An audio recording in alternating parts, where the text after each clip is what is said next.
Polycystic ovarian syndrome বিরল কোনো রোগ নয়, প্রচুর আমরা শুনছি, প্রচুর পাচ্ছেনও চেম্বারে বা হাসপাতালে। ধরে নেওয়া হয় বিশ্বে প্রতি 10 জনের একজন নারী পলিসিস্টিক ওভারিয়ান সিনড্রোমে আক্রান্ত। বাংলাদেশে এই সংখ্যাটি আরও বেশি, তবে কত সেটির সঠিক পরিসংখ্যান এখনও জানা যায়নি। আরোগ্য নিকেতনের আজকের আলোচনার বিষয়ে আমরা দিয়েছি পলিসিস্টিক ওভারিয়ান সিনড্রোম। অনুষ্ঠানটি সহযোগিতা করছে অ্যাকমি ল্যাবরেটরিজ লিমিটেড। এ বিষয়ে কথা বলতে 3 ধরনের বিশেষজ্ঞ আমাদের সঙ্গে উপস্থিত হয়েছেন। আমরা পরিচয় করিয়ে দিচ্ছি। আমাদের সঙ্গে আছেন অধ্যাপক ডাক্তার সুমাইয়া বারী সুমি, বিভাগীয় প্রধান স্ত্রীরোগ ও প্রসূতি বিভাগ, ইউনাইটেড মেডিকেল কলেজ। সঙ্গে আরও আছেন ডাক্তার মোহাম্মদ শামীম আল মামুন, সহযোগী অধ্যাপক ও বিভাগীয় প্রধান nuclear medicine, Dhaka medical college হাসপাতাল। আরও যুক্ত হয়েছেন ডাক্তার সাইমা আহমেদ রেমি, চর্ম ও যৌন রোগ বিশেষজ্ঞ, শহীদ সোহরাওয়ার্দী মেডিকেল কলেজ ও হাসপাতাল। আপনাদের 3 জনকে আমাদের সঙ্গে যুক্ত হওয়ার জন্য আন্তরিকভাবে অভিনন্দন জানাচ্ছি।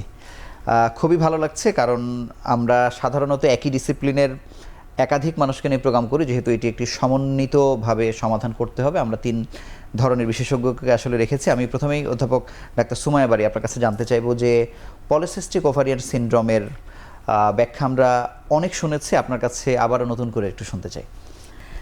আসলে পলিসিস্টিক ওভারিয়ান সিনড্রোম এই রোগটাতে বেসিক্যালি যেটা হয় যে সেই মেয়েটার কিছু হরমোনজনিত সমস্যা তৈরি হয়। এই হরমোনজনিত সমস্যাগুলো মেয়েটাকে কিন্তু তার অ্যাডোলেসেন্ট পিরিয়ড থেকে মেনোপোজাল আপ টু মেনোপোজ পর্যন্ত তার বিভিন্ন ধরনের শারীরিক সমস্যা তৈরি করতে পারে। সেক্ষেত্রে আমরা খুব কঠিন ব্যাখ্যায় যাব না, আমরা যদি খুব সিম্পল ওয়েতে বলি যে এই হরমোনের যে ভারসাম্যহীনতা, সেটার জন্য একটা পলিসিস্টিক ওভারিয়ান সিনড্রোমের একটি কিশোরী মেয়ে, একটি তরুণী মেয়ে, একটি পেরিমেনোপোজাল মেয়ে যে সমস্যাগুলো ফেস করে, তার মধ্যে প্রধান যে সমস্যা সেটা হচ্ছে তার মাসিকে কিছু অনিয়মতা। সে তার অনিয়মিত মাসিক হবে, তার মাসিক একবার শুরু হলে হয়তো অনেক বেশি হবে, তার প্রেগনেন্সিতে প্রবলেম হবে, সে সহজে কনসিভ করতে যাবে না। আমরা যখন আমাদের সাইড থেকে দেখি তখন দেখছি হয়তো তার এগ ফুটছে না। এছাড়াও তার কিছু হরমোনজনিত সমস্যা হতে পারে।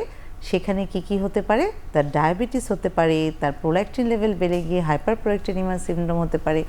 সবচাইতে যেটা রিমার্কেবল প্রবলেম একটা অ্যাডোলেসেন্ট মেয়ে বা তরুণী মেয়েদের, তার কিছু অবাঞ্ছিত চুল দেখা যায়, সেটা কিছুটা দাড়ি মোচ আকারে তৈরি হতে পারে, তার পুরো বডিতে কিছু এক্সেসিভ হেয়ার গ্রোথ হতে পারে, আবার এদিকে কারো কারো মাথার চুল পড়েও যেতে পারে।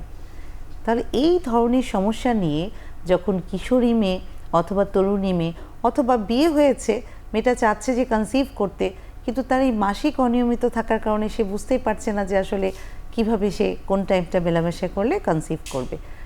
এই রকম বন্ধ্যাত্ব সমস্যা যেটা আমরা বলছি, এরকম সমস্যা নিয়ে সাধারণত আসছে। কিন্তু একটা গ্রুপ বাদ থেকে গেল, সেটা কি? দেখা যাচ্ছে সে তার আসলে রিপ্রোডাক্টিভ এজে কোনো প্রবলেমই ফেস করেনি, কিন্তু আফটার 40 সেই মহিলাটা আমাদের কাছে আসছে ভীষণ রকমের মাসিকের অনিয়ম, অথবা একবার শুরু হলে সেই মাসিক বন্ধ হচ্ছে না, এবং তার already high blood pressure, diabetes, hypercholesterolaemia হয়ে গেছে, এবং তার আলট্রাসোনোগ্রাফিতে হয়তো এমন কিছু একটা ডিটেক্ট করছে যেখান থেকে কোনো ক্যান্সারাস কিছু সাসপেক্ট করা হচ্ছে। তাহলে দেখুন শুভ, যে পলিসিস্টিক ওভারিয়ান সিনড্রোম আসলে কি বলতে গেলে এটা খুবই একটা বিশাল ব্যাপার। এটা অ্যাকর্ডিং টু আমার মেয়েটার বয়স এবং তার প্রবলেম অনুযায়ী আমাকে ক্যাটাগরাইজ করতে হবে। আপনাকে অসংখ্য ধন্যবাদ সুন্দর করে বুঝিয়ে বলার জন্য। ডাক্তার শামীম, আপনার কাছে জানবো যে যেহেতু মেনোপোজাল স্টেজ পর্যন্ত থাকে, মানে অনেক ব্যাপ্তিটা আসলে অনেক বেশি, কিন্তু সাধারণত কোন বয়সে এই সমস্যাগুলো আসলে বেশি হচ্ছে? প্রিকোশিয়াস পিউবার্টি বলে একটা টার্ম আছে। সেই প্রিকোশিয়াস অর্থাৎ একটা ছেলে বা মেয়ে 9 বছরের আগেই যদি তার মধ্যে মেয়ে হয়ে ওঠার যে হরমোনাল চেঞ্জগুলো, পরিবর্তনগুলো থাকে, সেটা হয়ে যেতে পারে। একটা ছেলের ক্ষেত্রে হতে পারে, একটা মেয়ের ক্ষেত্রেও হতে পারে। সেক্ষেত্রেও দেখা গেছে ইপিসিওএস যেটা বললি হরমোনের ক্ষেত্রে তার আর্লি এজে এটা ডেভেলপ করতে পারে। আর আপুর কথার সূত্র ধরে বলি যে একটা 40 বছরের মেয়ে বা একটা 45, এমনকি মাসিক শেষ হয়ে গেছে, পোস্টমেনোপজাল বলি, সেক্ষেত্রেও হতে পারে। সেক্ষেত্রে হরমোনাল কারণগুলো মেন, এবং আরেকটা যেটা বলে ম্যালিগন্যান্সির একটা main. Late onset congenital adrenal hyperplasia বলে একটা রোগ আছে। সেটা কোথায়? আমাদের কিন্তু আমি যে ছেলে, আরেকজন যে মেয়ে, এটার পার্থক্য কী করি? একটা সেক্স হরমোন দিয়ে, সেটাকে বলি আমরা অ্যান্ড্রোজেন। এই অ্যান্ড্রোজেনটা তৈরি হয় কোথায়? 2টা অঙ্গ থেকে অ্যান্ড্রোজেনটা তৈরি হয়। আমরা বলি, একটা বলি অ্যাড্রেনাল গ্ল্যান্ড, আরেকটাকে বলি আমরা ওভারি, আবার ছেলেদের ক্ষেত্রে টেস্ট। এই যে অ্যান্ড্রোজেনটা আসতেছে, এই অ্যান্ড্রোজেনের তারতম্যটাই কিন্তু পিসিওএস এর একটা বড় কারণ হিসেবে দেখা দেয়। এই অ্যান্ড্রোজেন যদি বেশি তৈরি হয় তাহলে কি হবে? আপু যে কথাগুলো বলতেছিল, একটা তার লোম, অবাঞ্ছিত লোম হবে। কোথায় কোথায় হবে? লোম তো আমার মাথায়, আপনার মাথায় চুল আসছে, আমার মাথায় চুল আসে, সেটা হচ্ছে যে এরিয়াটা খারাপ, অর্থাৎ যেখানে সাধারণত দেখা যাবে না। কোথায় মেয়েদের ক্ষেত্রে দেখা গেছে যে আমার গোঁফ দাড়ি ওঠার কথা না, উঠে গেল, সেটা একটা বড় ব্যাপার। আরেকটা বড় ব্যাপার হচ্ছে যে এই প্রবলেমগুলো নিয়ে যারা আসবে, যারা হরমোনের অন্য কারণগুলোকে আমাদেরকে ইভ্যালুয়েশনের মধ্যে রাখতে হবে। অর্থাৎ আমি সবসময় একটা কথা বলি যে পিসিওএস আপু বলতেছিল যে একটা মেয়ে মাসিক ইরেগুলারিটি নিয়ে আসছে, সে ট্রিটমেন্ট করতেছে, ট্রিটমেন্টের মধ্যে আছে, দেখা গেছে যে ট্রিটমেন্ট যখনই ছেড়ে দেয় আবার তার এরকম হয়।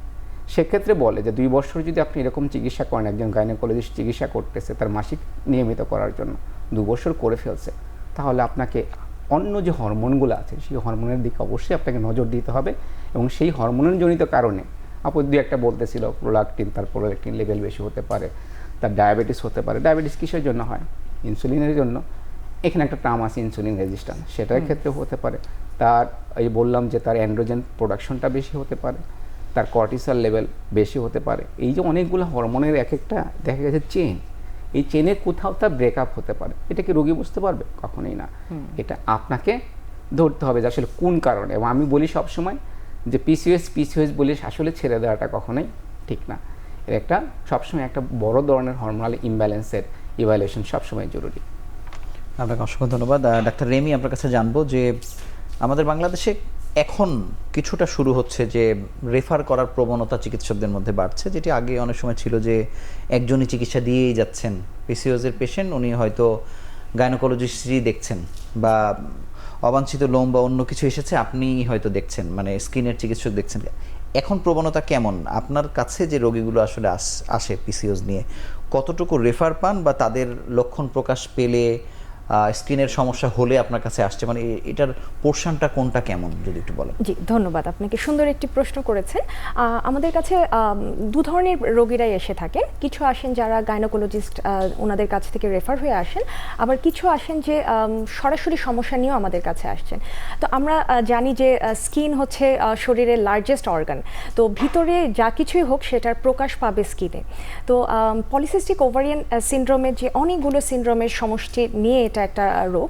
তো তার মধ্যে মূল যে সমস্যাটা আমার আগে দুজন স্যার এবং ম্যাডাম অলরেডি বলেছেন যে প্রথম সমস্যা হচ্ছে যে পিরিয়ডটা ইরেগুলার, এবং দ্বিতীয় সমস্যা হচ্ছে ইনসুলিন রেজিস্ট্যান্স।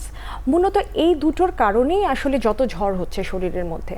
তো বাহ্যিক যে প্রেজেন্টেশন আছে, যেটা চট করে আমরা দেখলে বুঝতে পারি যে হয়তো বা তার পিসিওএস থাকতে পারে, অ্যাসে প্রয়োজন, ইভ্যালুয়েশন প্রয়োজন, সেটি হচ্ছে ব্রণের তো বিভিন্ন ধরন আছে, এবং বিভিন্ন ধরনের ব্রণের কারণও কিন্তু বিভিন্ন। যেমন পলিসিস্টিক ওভারিয়ান সিনড্রোমের যে পেশেন্টরা আসেন, তাদের ব্রণগুলো কিন্তু সাধারণত একটু বড় ধরনের হয়, বেশ বড় ধরনের, বিশেষ করে একটু ফোড়া টাইপের যে ব্রণগুলো, অনেকে মনে করেন যে হয়তো বা ফোড়া হচ্ছে, ইনফ্লামড হয়ে থাকে প্রচুর পরিমাণে, এবং বেশিরভাগ ক্ষেত্রে দেখা যায় যে জ লাইনে ফিমেলদের এই জায়গাগুলোতে ব্রণটা বেশি হচ্ছে এবং আকারটাও বেশ বড় থাকে, এবং সেগুলো ব্যথাদায়ক থাকে ফোড়ার মতন। তো এই ধরনের পেশেন্ট দেখা যায় যে ওনারা গাইনোকোলজিস্টের পরামর্শের আগেই হয়তো বা আমাদের কাছে আসছেন, মনে করছেন যে এটার সমাধান আগে প্রয়োজন। সেই সাথে অনেকে আসেন যে ব্রণের হয়তো বা সমস্যা তেমন একটা না, মনে করছেন যে অ্যাডোলেসেন্স পিরিয়ডে তো ব্রণ থাকবে, বাট অবাঞ্ছিত লোম, স্যার অলরেডি বলেছেন যে সেই লোমটা কোথায় কোথায় থাকবেন। যেমন মহিলাদের ক্ষেত্রে জ লাইন, যেটাকে বিয়ার্ড, পুরুষদের বিয়ার্ডের যে এরিয়াটা, সেখানে থাকবেন। আপার লিপেও বেশ ঘন লোম থাকতে পারে, চেস্ট এরিয়াতে বা বুকের অংশে লোম থাকতে পারে, পেটের মধ্যে লোম থাকতে পারে, এবং এই লোমের থিকনেসটা বেশ পুরু থাকে। তো এই ধরনের পেশেন্ট ব্রণ না থাকলেও তখন তাদের ইভ্যালুয়েশন প্রয়োজন হয়, এবং আমরা পিসিওএস যেহেতু খুব কমন, আমরা প্রথমেই পিসিওএসটা মাথায় রাখি। এছাড়া আরও ধরনের সমস্যা আছে, যেমন হেয়ার ফলের সমস্যা। আমরা দেখতে পারি যে ফিমেলরা, ইয়াং ফিমেল বা মাঝবয়সী ফিমেল, এরা সিভিয়ার হেয়ার লস নিয়ে আসেন, এবং দেখা যাচ্ছে যে মাথার তালুর বেশ কিছু অংশ দেখা যাচ্ছে। তো ফিমেলদের ক্ষেত্রে অ্যালোপেশিয়ার এই প্যাটার্নটা একটু আনকমন মেলদের থেকে। মেলদের যেরকম টাকের সমস্যা যাদের থাকে, যে মাথার স্ক্যাল্প দেখা যাচ্ছে, কিন্তু ফিমেল যারা পলিসিস্টিক ওভারিয়ান সিনড্রোম, তাদেরও কিন্তু এই ধরনের হেয়ার লস বা তালু দেখা যাচ্ছে, এই ধরনের সমস্যা নিয়ে আমাদের কাছে আসেন। তো এই তিনটে হচ্ছে হচ্ছে আমাদের পলিসিস্টিক ওভারিয়ান সিনড্রোমের পেশেন্টদের মূল সমস্যা। তো এই সমস্যাগুলো নিয়ে সরাসরি ওনারা আমাদের কাছে আসেন, অথবা যে যদি কোনো গাইনোকোলজিস্টের কাছে যান ওনারা আমাদের কাছে রেফার করেন। এর পাশাপাশি আরও একটা কিছু জিনিস অ্যাড করতে চাই, ওবেসিটি। অলরেডি এটা নিয়ে কিছু কথা হয়েছে। তো অনেক পলিসিস্টিক ওভারিয়ান সিনড্রোমের পেশেন্ট থাকে যে একটু মোটা, ওভারওয়েট বা ওবেস।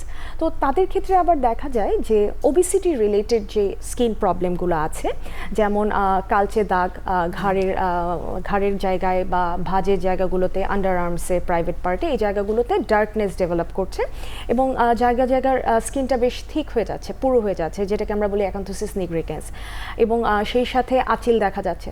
সো এগুলোও আসলে পলিসিস্টিক ওভারিয়ান সিনড্রোমের সাথে অ্যাসোসিয়েটেড থাকতে পারে।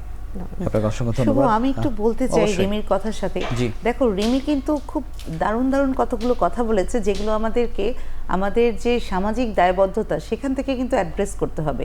কারণ আমার কাছে কিন্তু এমনও হচ্ছে যে মেয়েটা কেবল কলেজের শেষের দিকে অথবা স্কুলের শেষে কলেজে উঠেছে, সেই মেয়েটা এই পলিসিস্টিক ওভারিয়ান সিনড্রোমের জন্য তার এক্সেসিভ ব্রোন, তার হেয়ার ফল, তার হার্সিটিজম, তার দাড়ি মোচের মতো মুখে পশম গজিয়েছে, এগুলোর জন্য কিন্তু মেয়েটা বিভিন্ন মানে টিজিংয়েরও শিকার হয়। বটেই। তার ফ্রেন্ডদের মধ্যে তাকে নিয়ে বুলিং হয়। আমরা এই অ্যাডোলেসেন্ট গ্রুপের পলিসিস্টিক ওভারি এই এত মারাত্মক অবস্থা আমাদের কাছে প্রেজেন্ট করছে যে বাচ্চাটার বয়স 18, ওজন 90 কেজি। অথচ দেখো, একটা 18 বছরের বাচ্চা মেয়ের কিন্তু 90 কেজি ওজন হওয়ার কথা ছিল না। এবং এই 90 কেজি তো সে একদিনে হয়নি, সে গ্র্যাজুয়ালি হয়েছে। তাহলে এই 90 কেজি হওয়ার পর তার এই যে এতগুলো প্রবলেম নিয়ে সে কিন্তু এখন কোনো প্রোগ্রামে অ্যাটেন্ড করে না, সে স্কুলে বা কলেজে যেতে চাচ্ছে না, অনেক সময় তো সুইসাইড ডিপ্রেশনে চলে যাচ্ছে। এক্স্যাক্টলি, তুমি যেটা ধরেছো যে তার মধ্যে একটা সুইসাইডাল টেন্ডেন্সিও ডেভেলপ করতে পারে। তো এই ব্যাপারগুলো কিন্তু আমাদের উচিত যে আমাদের সোশ্যালি এবং আমাদের ফ্যামিলিগতভাবে প্যারেন্টসদেরকেও আরও এই পলিসিস্টিক ওভারি সম্বন্ধে জানতে হবে, সচেতন হতে হবে। ওকে 60 কেজি থেকে 90 কেজিতে যেতে দেওয়াই যাবে না, তার আগেই কিন্তু ব্যাপারটাকে হল্ট করতে হবে। ধন্যবাদ। আমি ডাক্তার মোহাম্মদ শামীম আপনার কাছে জানবো যে আমরা যেহেতু বলছি যে এটি হরমোনজনিত সমস্যা, তার মানে কি হরমোনের সমস্যা সমাধান করলে কি বাকি প্রবলেম সলভ হয়ে যাবে? ব্যাপারটা কি এরকম কিনা? ব্যাপারটা ঠিক এরকম না, কিন্তু ব্যাপার হচ্ছে যে হল্ড করা যাবে। আপনার পজিটিভস থাকবে, কিন্তু হচ্ছে যে প্রবলেমগুলো ফেস করে আপু, যেটা যে বাচ্চা হচ্ছে না, এই যে প্রবলেমগুলো ফেস করছে, প্রত্যেকটা রোগের প্রথমে যে ব্যাপারটা, রোগটাকে প্রপার আইডেন্টিফাই করা। পিসিওএস তো একটা রোগ, কিন্তু তার ব্যাকগ্রাউন্ডে অনেকগুলো রোগ আছে আপনার। আমি বলছিলাম যে ব্যাকগ্রাউন্ডে পিসিওএস আসছে কিন্তু ভালো হচ্ছে না, সাথে দেখা গেলো তার হাইপোথাইরয়েডিজম আছে, অর্থাৎ থাইরয়েড হরমোনের সমস্যা আছে, তাহলে প্রপারলি ভালো হবে না। বা থাইরয়েড হরমোনের এমন একটা ব্যাপার আছে যে ব্যাপারগুলো আসলে কেউ নেগলেক্ট, কোনো চিকিৎসক সেটাকে নেগলেক্ট করতেছে, কিন্তু সেই হরমোনের ব্যাপারটা তার আস্তে আস্তে ধীরে ধীরে বাড়বে। সেটা কিন্তু আমরা প্রথমে একজন যদি এন্ডোক্রাইনোলজিস্ট বা হরমোনের কাছে আসে, সেটা কিন্তু আইডেন্টিফাই, সেক্ষেত্রে কিন্তু চিকিৎসার একটা বড় ব্যাপার থাকে। দ্বিতীয় যে এই প্রবলেমগুলো যেটা বলছিল যে মোটা হয়ে যাচ্ছে, দাগ হচ্ছে, এগুলোর ক্ষেত্রে যেটা হয় যে ইনসুলিন রেজিস্ট্যান্স গ্রো করে। ইনসুলিন রেজিস্ট্যান্স কি, ইনসুলিন আপনার দেহে তৈরি হচ্ছে কিন্তু ইনসুলিনটা কাজ করতে পারতেছে না, এবং সেটাকে আরেকটা নাম বলি আমরা মেটাবলিক সিনড্রোম। এই মেটাবলিক সিনড্রোমগুলো কিন্তু অনেকগুলো ভবিষ্যৎ রোগের কারণ। আপনার হাইপার টেনশন, আপনার হার্টের সমস্যা, আপনার স্ট্রোকের প্রবলেম, এগুলো প্রত্যেকটাই পরবর্তীতে সেই ক্ষেত্রে গো করতেছে। আরেকটা ব্যাপার থাকে, কিছু কিছু ক্ষেত্রে দেখা গেছে যে পিসিওডি বলে ট্রিটমেন্ট হচ্ছে, কিন্তু কারণটা যে বলছিলাম আমি প্রথমেই, যে আমাদের অ্যাড্রেনাল গ্ল্যান্ড যেটা থাকে, সেই অ্যাড্রেনাল গ্ল্যান্ডের একটা টিউমার থাকে, সেই টিউমারের জন্য তার এই পিসিওডি হচ্ছে, এই হিরসুটিজম হচ্ছে, অবাঞ্ছিত লোম হচ্ছে, কিন্তু সেটা প্রপারলি দেখা গেছে পিসিওডি বলে সে ঘুরতেছে, বিভিন্ন জায়গায় ঘুরতেছে, প্রপারলি ডায়াগনোস হচ্ছে না। যখন আমি একটা অ্যাড্রেনাল গ্ল্যান্ডের একটা টিউমার আমি ডায়াগনোসিস করে ফেললাম, ওই টিউমারটা যখন আমি কেটে ফেলবো, সেই রোগীগুলো কিন্তু একদমই ভালো হয়ে যাবে। আবার অ্যাড্রেনাল গ্ল্যান্ডের এমন কিছু প্রবলেম আছে, যে সমস্যা আছে, যে সমস্যাগুলো আপনি যদি আইডেন্টিফাই করতে পারেন, সেক্ষেত্রে কিন্তু এই প্রবলেমগুলো চলে যাবে।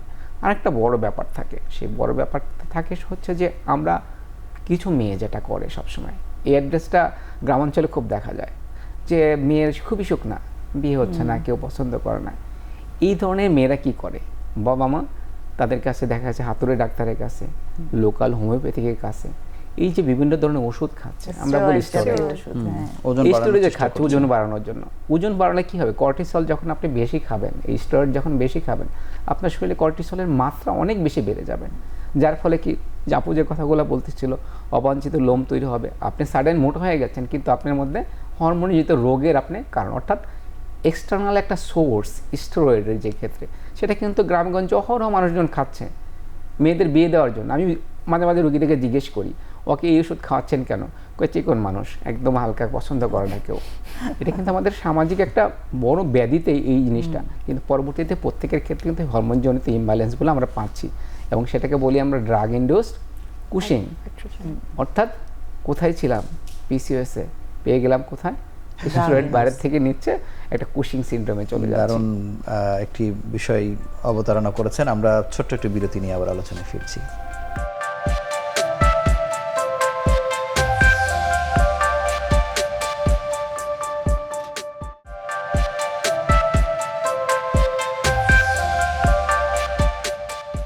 অধ্যাপক সুমাইয়া বারী, আমরা আরেকটু জানতে চাই যে অনেক ধরনের মিথ আছে পিসিওএসকে নিয়ে, যদি সেগুলো একটু ব্যাখ্যা করেন। হ্যাঁ, এই যে বলছিলাম যে শামীম যেটা বলল যে ওরা মোটা হওয়ার জন্য স্টেরয়েড খাচ্ছে, এই স্টেরয়েড কিন্তু অন্যান্য সমস্যাগুলো করছে, ডায়াবেটিস করে ফেলছে, তাই না, এবং অস্টিওপোরোসিস করছে। আচ্ছা, এখানে একটা ব্যাপার হলো, মজার ব্যাপার হলো যে অনেক রোগী আমাদের কাছে এসে বলছে, ম্যাডাম আমার বাচ্চা হবে না বা হচ্ছে না, আমার পিসিওএস। সে আমাকে এভাবে একটা আলট্রাসোনোগ্রাফি রিপোর্ট ধরিয়ে দিচ্ছে, ম্যাডাম আমার পিসিওএস, আমার তো বাচ্চা হবে না বা হচ্ছে না। মানে এই যে পিসিওএস মানেই বাচ্চা হবে না, এই মিথটাও কিন্তু তার ভিতরে একটা মানে এমনভাবে ঢুকে দেওয়া হয়েছে তার পারিবারিকভাবে, সামাজিকভাবে, যে সে ধরেই নিয়েছে তার যেহেতু পিসিওএস তার বাচ্চা হবে না। আসলে কি ব্যাপারটা তাই? তা না, আমাদের অসংখ্য ভুরি ভুরি বাচ্চা হচ্ছে যাদের সবাই পিসিওএসের পেশেন্ট। তার মানে কি, পলিসিস্টিক ওভারিয়ান সিনড্রোমে আপনার ডিমটা ম্যাচিউর হচ্ছে না।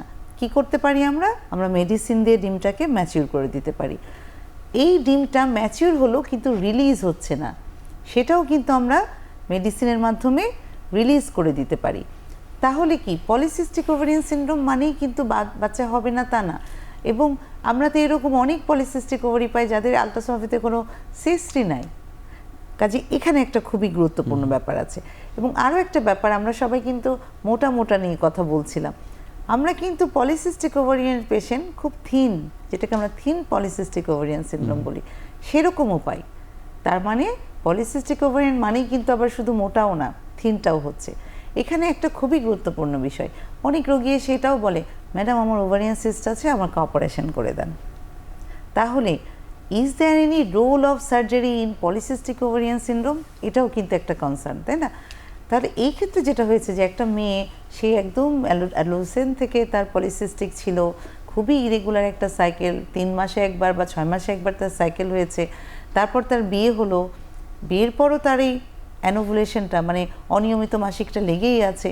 এরকম হতে হতে কী হচ্ছে, তার যতদিন মাসে মাসে একটা করে এগ রিলিজ হওয়ার কথা ছিল, এগগুলো রিলিজ হলো না। কি হবে তাহলে? এগুলো সব ছোট ছোট সিস্ট হয়ে তার ওভারিতেই জমতে শুরু করেছে। তাহলে এক্ষেত্রে তার ওভারির সাইজটা কী হলো, ভলিউমটা অনেক বেড়ে গেল। আমরা অনেক পলিসিস্টিক ওভারি পাই যেখানে দেখা যায় যে মেডিসিন দিয়েও আমরা তার প্রপারলি এগ ফুটাতে পারছি না বা এগটা রিলিজ করতে পারছি না।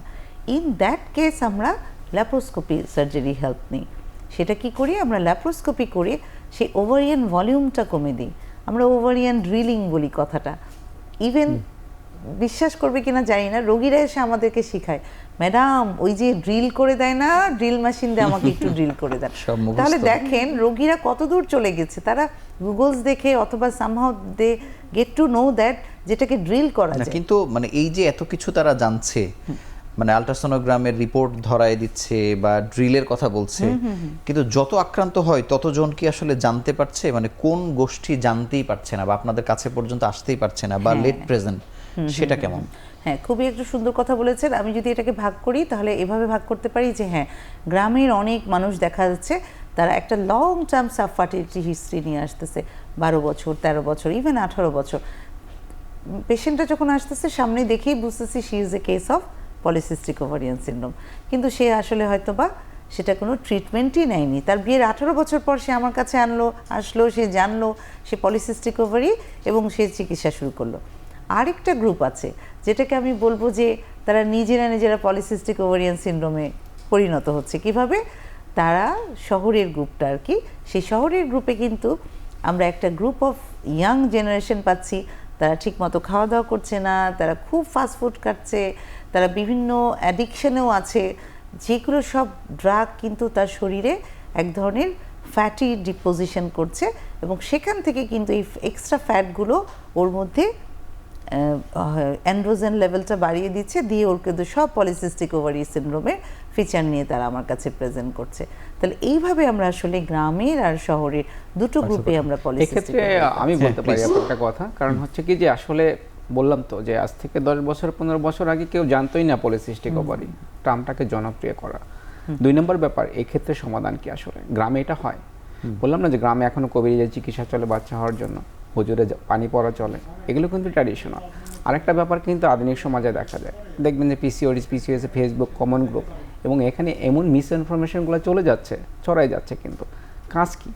কাজটা হচ্ছে যে এক্ষেত্রে করণীয় যেটা, সেটা হচ্ছে যে বিশেষজ্ঞ সবসময় লাগে না। কিন্তু ওই যে আপনি যে প্রথমে বলছিলেন যে রেফারেল সিস্টেম হয় না, এই যে গ্রামের যে আমরা যারা সারা দেশে চিকিৎসকরা ছড়িয়ে ছিটিয়ে আছি, তাদের মধ্যে সচেতনতাই পিসিওডি সম্পর্কে বাড়িয়ে দেয় এবং তাদেরকে প্রপার জায়গায় প্রেরণ করার ব্যাপারটা, এক্ষেত্রে সচেতনতা তৈরি করতে হবে। এই যে আজকে আপনারা এখন টিভিতে একটা প্রোগ্রাম করতেছেন, এটা কিন্তু একটা ইম্প্যাক্ট আছে।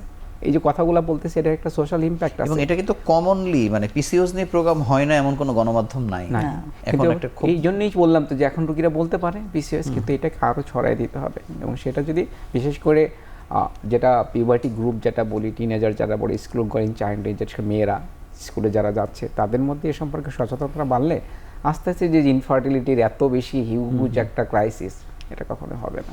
ধন্যবাদ ডাক্তার রেমি। আপনার কাছে জানবো যে পিসিওএস এর কারণে যাদের আসলে স্কিনের সমস্যা হয়, গর্ভাবস্থায় যদি এই ঘটনা ঘটে, সেক্ষেত্রে ট্রিটমেন্ট কি আসলে কতদূর আপনারা দিতে পারেন? ধন্যবাদ, সুন্দর একটি প্রশ্ন করেছেন। আমাদের কাছে অনেক পেশেন্টরা আসেন যারা গর্ভবতী এবং পিসিওএস এর সমস্যায় ভুগছেন, সাথে ব্রণ নিয়ে আসছেন, অথবা এমনও আসেন যে যারা পিসিওএস এর পেশেন্ট ব্রণের ট্রিটমেন্টের জন্য এসেছেন, কিন্তু তারা প্ল্যানিং করছে যে প্রেগনেন্ট হবেন। তো এই ধরনের কেসে আমরা আগে প্রথমেই বলি যে যেই ধরনের ব্রণ নিয়ে ওনারা আসছেন, এটার জন্য প্রয়োজন খাবার মেডিসিন। তার মধ্যে রয়েছে যে অ্যান্টিবায়োটিক, ওরাল অ্যান্টিবায়োটিক আছে, এবং অ্যান্টিবায়োটিক থেকেও আরও এক ধরনের পাওয়ারফুল মেডিসিন আছে যেটাকে আমরা বলি রেটিনয়েড। সো এই যে সিস্টেমিক রেটিনয়েড বা খাবার যে মেডিসিনটা, এটাতে একটা খুব বক্স ওয়ার্নিং বলতে পারেন বা খুবই সতর্কতামূলক একটা ইনফরমেশন হচ্ছে, এই মেডিসিনটা চলাকালীন কোনো অবস্থাতেই উনি প্রেগনেন্ট হতে পারবেন না। চলাকালীন এবং সেটি বন্ধ করার 1 মাস গ্যাপ দেওয়ার পরেই উনি প্রেগনেন্সি প্ল্যান করতে পারবেন বা প্রেগনেন্ট হতে পারবেন। তো এই পেশেন্টগুলো আমাদের কাছে যখন আসেন, তখনই আমরা আগে শুনে নিই যে উনি কি এই মুহূর্তে প্রেগনেন্ট হতে চাচ্ছেন নাকি ওনার কিছু সময় আছে আমাকে দেওয়ার মতো।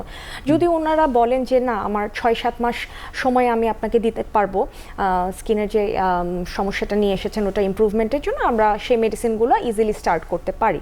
বাট কেউ যদি বলেন যে না, ওনার প্রাথমিক চাহিদা হচ্ছে আগে উনি একটি বেবি নিতে চান, তারপরে হয়তো বা উনি ব্রোন বা হেয়ারের যে প্রবলেমগুলো আছে সেগুলোর সমাধান চান। সো সেই ক্ষেত্রে আমরা আগে আইডেন্টিফাই করি যে ওনার মূল চাহিদাটা কি বা চাওয়াটা কি। যেমন যে হেয়ারের সমস্যাটাও বললাম যে হার্সুটিজম নিয়ে আসেন, সেটার যে সমাধান আছে খাওয়ার মেডিসিন, লাগানোর মেডিসিন, ইনফ্যাক্ট লেজার হচ্ছে এটার খুব ইম্পর্টেন্ট একটি ট্রিটমেন্ট মডালিটি। তো লেজারের যে মাল্টিপল সেশনসগুলো আছে, 6 to 8 সেশন লাগে 1 মান্থ ইন্টারভেলে। সো এই সেশনগুলো আমি 1-2 করে যদি অফ করে দিই, তাহলে কিন্তু উনি একেবারেই উপকৃত হবেন না। সো এই কারণে আমাদের যে পেশেন্টরা আসেন হার্সুটিজম নিয়ে, দ্যাট মিনস দাড়ি গোফ ফিমেলটা নিয়ে আসছেন, অথবা ব্রণের সমস্যা নিয়ে, তো আমরা আগে তাদেরকে খুব ভালো মতো কাউন্সিলিং করি যে উনি কি এই মুহূর্তে এই রোগের চিকিৎসাগুলো নেওয়ার মতন সময় দিতে পারবেন নাকি দিতে পারবেন না। তো এই কারণে, এবং যে প্রেগনেন্ট পেশেন্টরা আসেন ওনাদেরকে আমরা অ্যাবসলিউটলি সেফ যে মেডিকেশনগুলো আছে, ফার্স্ট ট্রাইমেস্টারে আসলে বা প্রথম 3 মাস গর্ভাবস্থার ওই সময়টাতে আসলে আমরা লাগানোর মেডিসিন দিয়েই ট্রিটমেন্টটা স্টার্ট করতে পছন্দ করি। সাথে হয়তো বা তার ফেস ক্লিন করার জন্য যে ফেস ওয়াশ বা নন কমেডোজেনিক ময়শ্চারাইজার, যেগুলো তার ব্রণ তৈরি করবে না, এই ধরনের কিছু প্রোডাক্ট আমরা অ্যাড করি।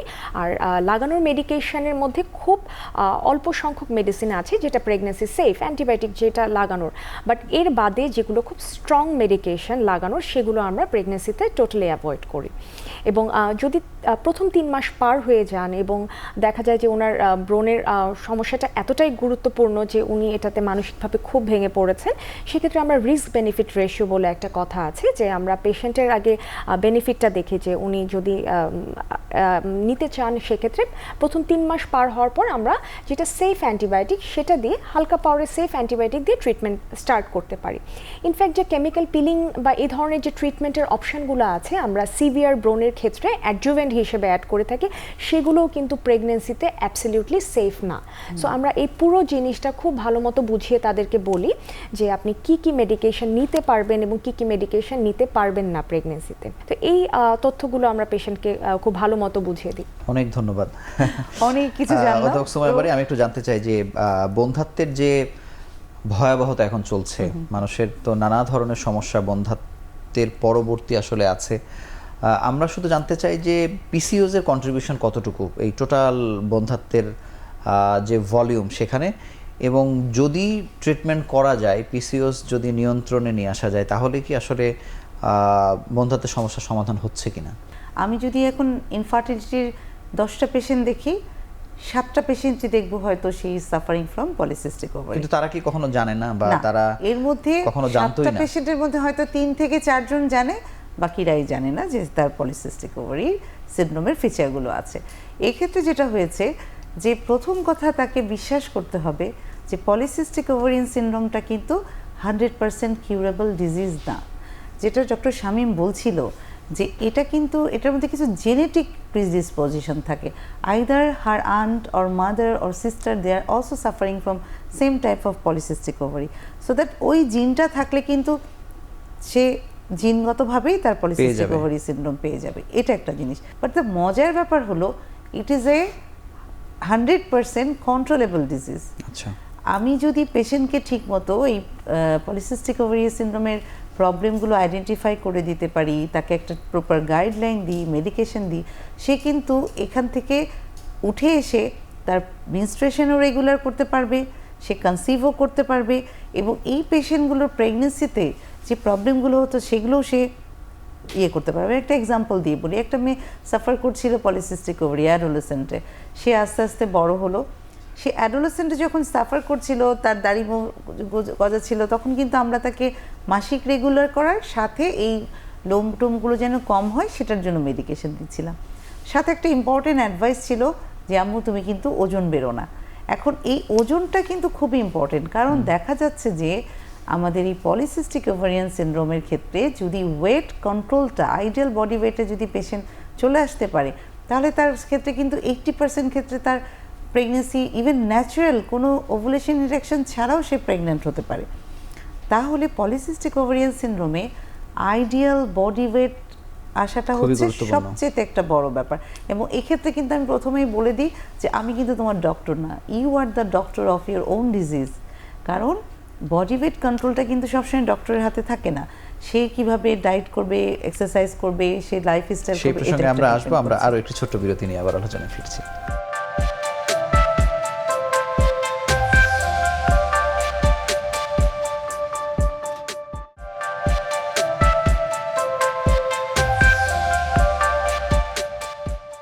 ডাক্তার শামীম, আপনার কাছে জানবো যে আপা বলছিলেন যে এই ট্রিটমেন্টটা রোগী নিজেই ডাক্তার হয়ে 100% কন্ট্রোলে রাখতে পারেন, কিন্তু এই ট্রিটমেন্টটা আপনাদের পক্ষ থেকে যা দেয়া হয় সেটি আসলে কতদিন চালিয়ে যেতে হবে, এমন কি যে জীবনভর এই ট্রিটমেন্ট চলতেই থাকবে, এমন কি না? আমি আপনাকে একটা মিথ বলি।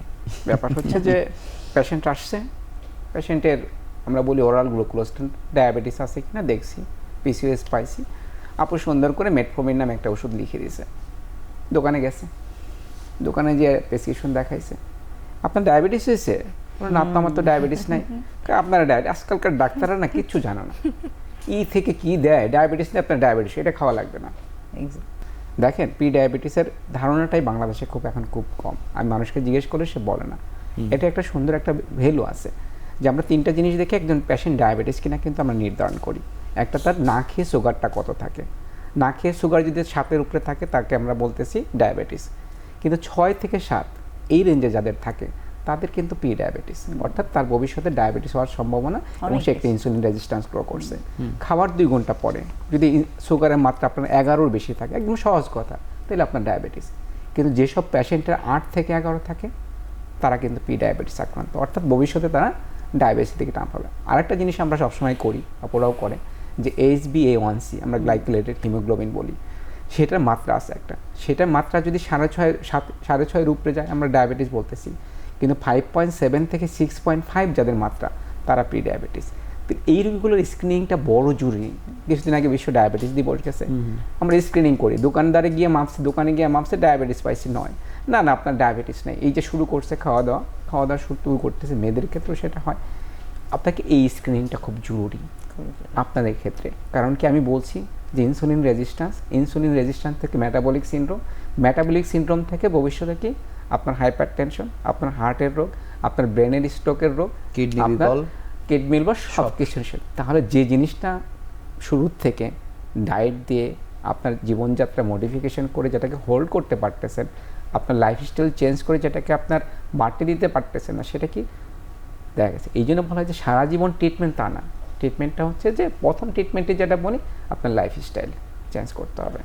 আমি সেই প্রসঙ্গে খাবারের প্রসঙ্গে আমি আরও আপনার কাছে আসবো স্পেসিফিকভাবে। আমি ডাক্তার রেমি আপনার কাছে জানতে চাই যে চুল পড়ার যে বিষয়টি আসলে বলছিলেন, চুল তো আসলে অনেক কারণে পড়ে, বংশগত একটি বড় কারণ আসলে আছে। সেক্ষেত্রে পিসিওএস কারণে কতটুকু পড়ছে বা সেটি ট্রিটমেন্ট আসলে সুনির্দিষ্টভাবে কিভাবে আপনারা করেন? ধন্যবাদ, সুন্দর একটি প্রশ্ন করেছেন। পিসিওএস এর পেশেন্টের আগেই বলেছি যে কয়েকটা সিমটমস আছে, তার মধ্যে একটি হচ্ছে হেয়ার লস। তো ফিমেলদের যে হেয়ার লস, সিভিয়ার হেয়ার লসের যে কারণগুলো আছে আমরা সবগুলোই অ্যাসেস করে দেখার চেষ্টা করি একজন ফিমেল যদি শুধু হেয়ার লস নিয়ে আমাদের কাছে আসেন।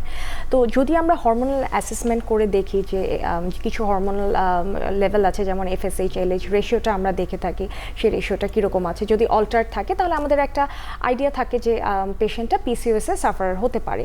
তো অনেক ক্ষেত্রে এদের ক্ষেত্রে আমরা আলট্রাসোনোগ্রাফি একটা ভালো জায়গা থেকে করিয়ে দেখি, সেখানে যদি পলিসিস্টিক ওভারি পেয়ে যায় তাহলে তো খুবই ভালো, বাট না পেলেও যে এই পেশেন্টটা পিসিওএস এর সেটা কিন্তু আমরা তার বাকি ফিচার্সগুলো দেখে আইডেন্টিফাই করতে পারছি।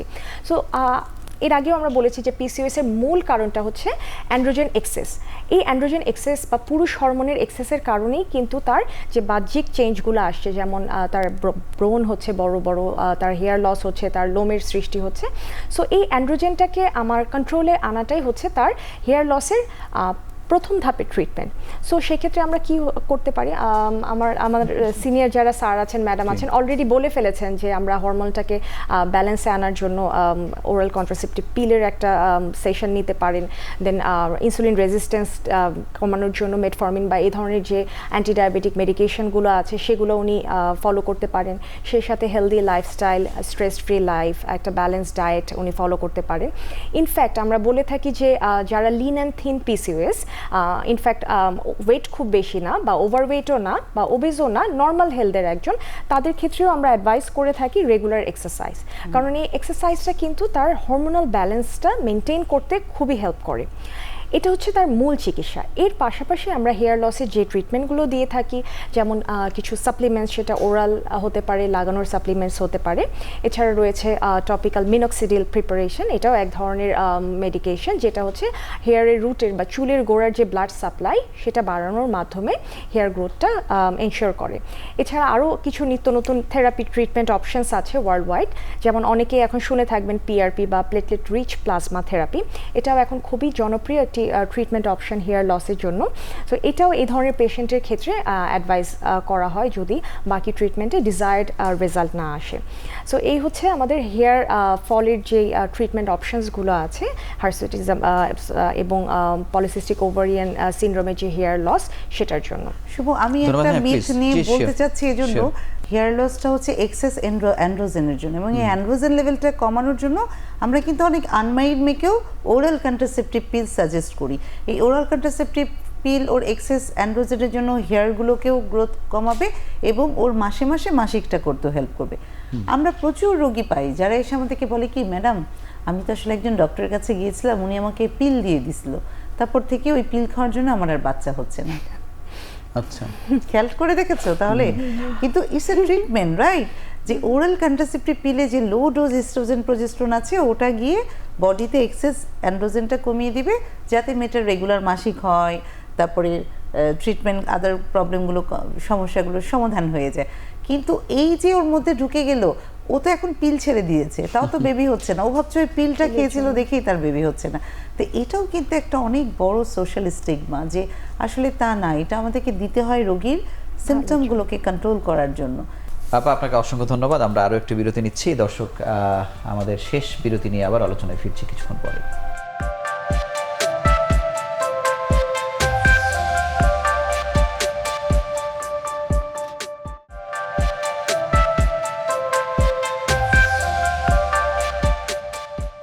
ডাক্তার শামীম, খাবার বিধি নিষেধ নিয়েও এক ধরনের মিথ আছে, যে এটি খাওয়া যাবে না, এটি যাবে না।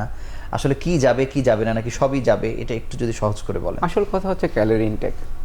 ব্যাপার হচ্ছে কি যে কিটো ডায়েট করে তো একটা গ্রুপ, তো বাংলাদেশে কি অবস্থা, এবং সোশ্যাল মিডিয়াতে কিটো ডায়েটের প্রভাব, মারা যাবার ঘটনাও অনেক অভিযোগ আমরা আসলে পেয়েছি। আসলে যে ওয়ার্ল্ড ওয়াইড এই ডায়েট নিয়ে আসলে গবেষণা হয়, এবং কোনো ডায়েটকে কখনোই দেখা গেছে যে অ্যাবসলিউটলি রিসার্চে ভালো কিছু, মানে 100% প্রুফ এরকম কিছু আসে না। তবে একটা ব্যাপার কিন্তু প্রুফ হিসাবে আসে, যে যারা ওজন বেশি তাদের লো ক্যালোরি ডায়েট, এবং আপনি এটা খাবেন না, আসলে খাবারের একটা ব্যালেন্স আছে।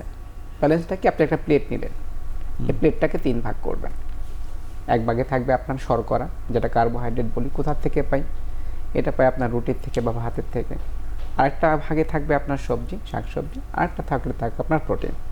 আর সারাদিনের তেল, রুগীরা বলে তেল খাবো কোথা থেকে। সারাদিনের তেল কিন্তু প্রতিটা ফ্যামিলি কি হয়, আপনার বাসায় যখন রান্না হয় তেল কিন্তু ফিক্সড, তাই না? আপনার জন্য কম তেল দিয়ে রান্না করবেন, আর একজনের বেশি তেল দিয়ে রান্না করবেন, ওটা কিন্তু আমরা ওখান থেকেই পাই। মোট কথা, তার ওয়েটের সাথে আপনার এই যে ক্যালোরির একটা হিসাব, এটা আপনাকে করতে হবে, কতটুকু ক্যালোরি দিবেন। কোনো খাবারকে বাদ দেওয়া যাবে না। যারা আজকে লো কার্ব ডায়েট খাচ্ছে, তারা 2 দিন পর পরই, এবং দেখা গেছে আমাদের কাছে কিডনির সমস্যা নিয়ে চলে আসছে, কারণ লো কার্ব নিচ্ছে মানুষে, হাই প্রোটিন ডায়েট নিচ্ছে অথবা হাই ফ্যাট ডায়েট নিচ্ছে। এই জটিলতাগুলো তৈরি হচ্ছে, এবং এটা তৈরি হচ্ছে কিন্তু আমাদের এই সোশ্যাল মিডিয়ার কল্যাণে, সেটা কখনোই না। আমরা বলি যে আপনি ট্রান্সফ্যাট, যেটা ট্রান্সফ্যাট কোথায় পাই, আমরা পাই 4 পায়া, আমি লিখে দিই এরকম, যে 4 পায়া জন্তুর মাংস আপনি কম খাবেন না একদম, সেটা বলি না, খাবেন 1 দিন 2 দিন খেতেই হবে, সেটা ব্যাপার, কিন্তু খুবই কম খাবেন। ধন্যবাদ। আর ডাক্তার রেমি, একেবারে সংক্ষেপে আপনার কাছে জানবো, 1 মিনিট সময় হয়তো পাবেন, যে ফলো আপের গুরুত্ব কেন বেশি, আবার হচ্ছে যে অপচিকিৎসার কারণে বা ট্রিটমেন্ট আপনার কাছে হয়তো আসলো না, ট্রিটমেন্ট নিয়ে যাচ্ছে, এটি গর্ভকালীন অবস্থায় হলে সন্তান পর্যন্ত ক্ষতি হয়ে যায় কিনা? প্রথমে আমি বলেছি যে আমাদের পিসিওএস এর পেশেন্টরা যারা হরমোনাল অ্যাকনি নিয়ে আসে বা ব্রণের সমস্যা নিয়ে আসে, তাদেরকে আমরা এমন কিছু মেডিকেশন প্রেসক্রাইব করি যেটা প্রেগনেন্সিতে অ্যাবসলিউটলি দেওয়া যাবে না। ওরাল রেটিনয়েড নামে যে মেডিকেশনটা পাওয়া যায় বা আমরা দিয়ে থাকি, প্রেসক্রাইব করি, সেই মেডিসিনটা দিলে যেটা হয় যে প্রেগনেন্সি যদি হয়ে যায়, পেশেন্ট যদি কনসিভ করে যায়, তখন কিন্তু বাচ্চার ক্ষেত্রে গুরুতর প্রবলেম হতে পারে, এবং এটা আমরা পেশেন্টদেরকে অনেক ভালো মতো কাউন্সিলিং করে দিই। আমরা এমনও পেয়েছি যে একজনের প্রেসক্রিপশন দেখে আরেকজন এই মেডিকেশনটা খাচ্ছে। সো ওনার ক্ষেত্রে এটা জানার কথাই না যে এই মেডিকেশনটার কী ইফেক্ট, কী সাইড ইফেক্ট আছে, এবং এটা যে একটা ব্ল্যাক বক্স ওয়ার্নিং, তার মানে এটা মেডিকেশনটা নিলে তার কনসিভ করতে সমস্যা হবে না, বাট বেবির মধ্যে একটা গুরুতর সাইড ইফেক্ট ক্রিয়েট হবে, হ্যাঁ, এমব্রায়োপ্যাথি যেটাকে আমরা বলি, রেটিনয়েড এমব্রায়োপ্যাথি। সো এই ধরনের ক্ষেত্রে কিন্তু উনি বেবিটা প্রেগনেন্সিটা কন্টিনিউ করতেই পারবেন না, অ্যাবর্শন হয়ে যেতে পারে বা বেবির বিকলাঙ্গ বা আদার বিভিন্ন ধরনের সমস্যা হতে পারে। এছাড়া অ্যান্টি অ্যান্ড্রোজেন প্রেসক্রিপশনে বহুদিন পর্যন্ত এই যে না আসার যে প্রবণতা, উনি খেয়ে যাচ্ছেন। একজন পেশেন্টকে আমি দিয়েছিলাম যে ওরাল একটা অ্যান্টিবায়োটিক 1.5 মাসের জন্য, এবং এটা চলাকালীন আসবে। উনি 1.5 বছর পরে আসছেন, এবং উনি বলছেন যে আমি তো এটা চলাকালীন এসেছি। তো আমি তো জাস্ট কিছুক্ষণ ওনার দিকে তাকিয়ে থাকলাম যে এটা উনি কি করলেন। আমরা অনুষ্ঠানের একেবারে শেষ প্রান্তে, বা অধ্যাপক সুমাইয়া বারী, আপনার কাছে জানবো যে যেহেতু এটির জিনগত সমস্যা বা বংশের একটি প্রভাব আছে, আগে থেকেই যাদের পিসিওএস হয়নি বা শুরুও হয়নি, তারাও কি আগে থেকে কোনোভাবে কি প্রিভেন্ট করার কোনো পথ কি আসলে আছে, নাকি আসলে আক্রান্ত হওয়ার পরেই লক্ষণ প্রকাশ হবে, তারপরে আপনাদের কাছে আসবে, তারপরে ট্রিটমেন্ট হবে? খুবই সুন্দর একটা প্রশ্ন করেছেন। দেখেন, যেটা জিনগত সমস্যা, সেটা কিন্তু আমরা আসলে, জিন তো তার বডি থেকে সরিয়ে নেওয়া যাবে না, রাইট? কিন্তু সে যেটা নিজে থেকে তৈরি করলো, যেমন তার সেডেন্টারি লাইফস্টাইল, তার অতিরিক্ত ওজন বেড়ে যাওয়া, তার অ্যানাবলিক খাবার খাওয়া, হ্যাঁ এক্স্যাক্টলি, তো এই জিনিসগুলো কিন্তু সে প্রোটেক্ট করতে পারে, এগুলো থেকে সে নিজেকে প্রোটেক্ট করতে পারে। আরেকটা আমার যেটা মেসেজ থাকবে, প্রচুর পলিসিস্টিক ওভারিয়ান সিনড্রোমের পেশেন্ট আছে, তাদের এই যে মান্থলি সাইকেল রেগুলেশন করাতে অবশ্যই তাদেরকে সতর্ক হতে হবে। কেন? আমি বলছিলাম যে এটা মেনোপজ পর্যন্ত এফেক্ট করতে পারে। কিভাবে? দেখা গেল সেই প্রোডাক্ট এজে যে ইরেগুলার সাইকেলটা ছিল তা আফটার 40ও ইরেগুলার সাইকেল। আমাদের দেশে প্রচুর মহিলারা আছে যারা ভাবে কি 40 তো হয়ে গেছে, হয়ে যাক না বন্ধ সাইকেলটা। ব্যাপারটা কিন্তু তা না। এই পলিসিস্টিক ওভারি পেশেন্টের এভাবে লং টার্ম যদি সে মাসিকটা বন্ধ থাকে, তার কিন্তু আস্তে আস্তে এন্ডোমেট্রিয়াল ক্যান্সার হওয়ারও ঝুঁকি অনেক বেশি। মানে সন্তান হওয়া না হয় আসলে ইস্যু না। এক্স্যাক্টলি। তাহলে এই বয়সে যদি সে আমার কাছে এমন একটা অবস্থা আসলো, আমি তো ওই মুহূর্তে ডায়াগনোসিস করলাম তার এন্ডোমেট্রিয়াল ক্যান্সার, এটা কিন্তু তার জন্য একটা খুবই একটা কষ্টকর ব্যাপার। সে তো কখনো কল্পনাই করেনি, তাই না? তাহলে পলিসিস্টিক ওভারিয়ান সিনড্রোম থেকে এটা যে একদম এন্ডোমেট্রিয়াল ক্যান্সার পর্যন্ত পৌঁছাতে পারে, এই মেসেজটাও কিন্তু আমাদের মহিলাদের জানা দরকার।